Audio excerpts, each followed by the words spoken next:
नमस्कार, बहुत स्वागत है आप सभी का। जी मध्य प्रदेश छत्तीसगढ़ देख रहे हैं आप। मैं हूं आपके साथ कोमल गंगवार।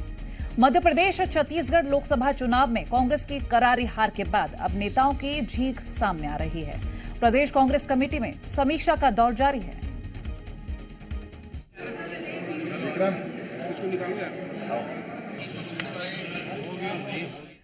तो हार पर मंथन और अब जिम्मेदार कौन, उसकी तलाश जारी है। फिलहाल बता दें, ये लगातार जांच हो रही है और मंथन किया जा रहा है कि आखिर क्यों हार हुई। रायपुर से कांग्रेस की बैठक की तस्वीरें दिखा रहे हैं और वहीं मध्य प्रदेश में जो हार हुई उसकी समीक्षा हो रही है। भोपाल से तस्वीरें। मध्य प्रदेश और छत्तीसगढ़ कांग्रेस की हार की समीक्षा के लिए तमाम दिग्गज पहुंचे हैं। जहां छत्तीसगढ़ में कांग्रेस के तमाम दिग्गज नेताओं ने पहुंचकर प्रदेश में इतनी बड़ी हार को लेकर बैठक की, तो वहीं मध्य प्रदेश के समीक्षा बैठक के दौरान प्रदेश के दिग्गज नेता नदारद रहे। पूर्व सीएम कमलनाथ और दिग्विजय सिंह ने इस बैठक से दूरी बनाई है। देखिए, कांग्रेस को उनकी अपनी समीक्षा जरूर करना चाहिए। कांग्रेस जिस ढंग से हारी है, मेरी सहानुभूति कांग्रेस के साथ है। वो अभी विचार करें कि आप 230 विधानसभा में से 207 विधानसभा हारे, तो कुल 23 ही विधानसभा बची है जहां वो टिके। तो अब इससे बढ़कर के और स्थिति क्या होगी।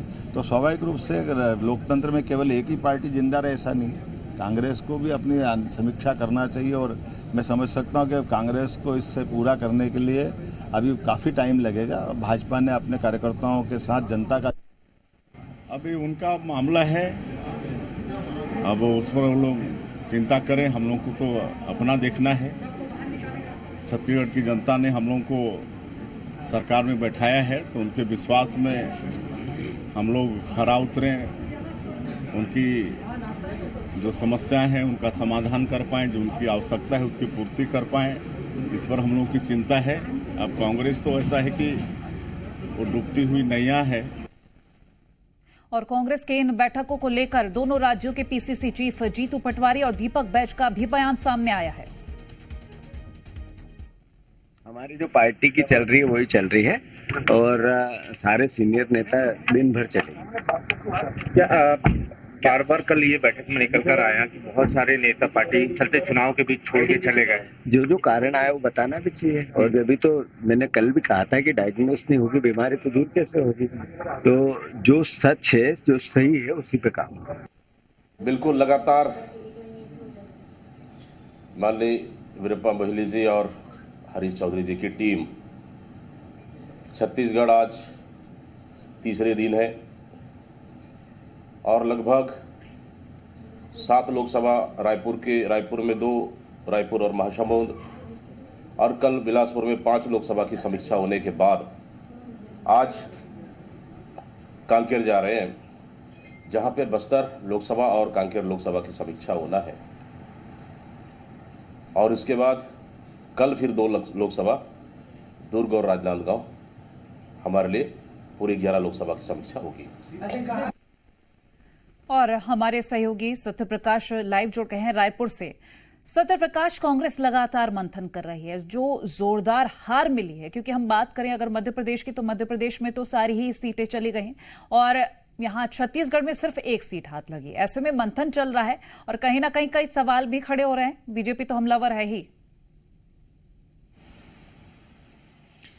देखिए, कांग्रेस पार्टी ने फैक्ट फाइंडिंग कमेटी बनाई है और फैक्ट फाइंडिंग कमेटी में 2 हैं कांग्रेस पार्टी के नेता, जिसमें एक अध्यक्ष हैं और एक सदस्य हैं। वीरप्पा मोइली जो पूर्व केंद्रीय मंत्री हैं, उनकी अध्यक्षता वाली ये कमेटी है और वो पिछले 3 दिनों से छत्तीसगढ़ के दौरे पे है। पहले दिन रायपुर में नेताओं से बातचीत हुई, तमाम वरिष्ठ नेता पदाधिकारी मौजूद थी और खूब शिकवे शिकायत भी हुए, खूब भड़ास भी कुछ नेताओं ने अपनी निकाली, हार की खींच भी दिखाई दी कुछ नेताओं की और एक दूसरे पे जो है वो दोषारोपण की बात भी सामने खबरों में निकल के आई।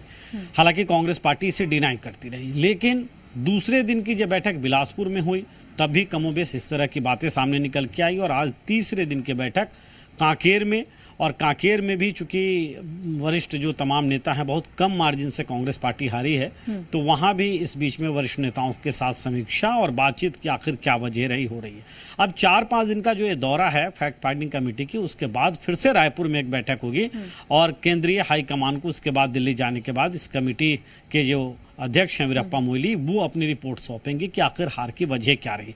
लेकिन ये जिस तरह की सिचुएशन दिखाई दी है पिछले 2-3 दिनों में कि कहीं ना कहीं कोई हार की, चाहे विधानसभा चुनाव हो या लोकसभा चुनाव हो, जिम्मेदारी लेता हुआ कांग्रेस पार्टी का नेता आगे बढ़ के दिखाई नहीं दिया और इस बीच में भारतीय जनता पार्टी निशाना साधती रही। लेकिन अब तब जबकि समीक्षाएं हो रही है तो जो बैठक के भीतर से खबरें आ रही हैं इसी तरह की है कि एक दूसरे पे ठीकरा फोड़ने की कोशिशें हैं। हालांकि बाहर कुछ नहीं कहा जा रहा है, नेताओं के द्वारा ऑल इज वेल ही कहा जा रहा है, लेकिन भारतीय जनता पार्टी निशाना साध रही है।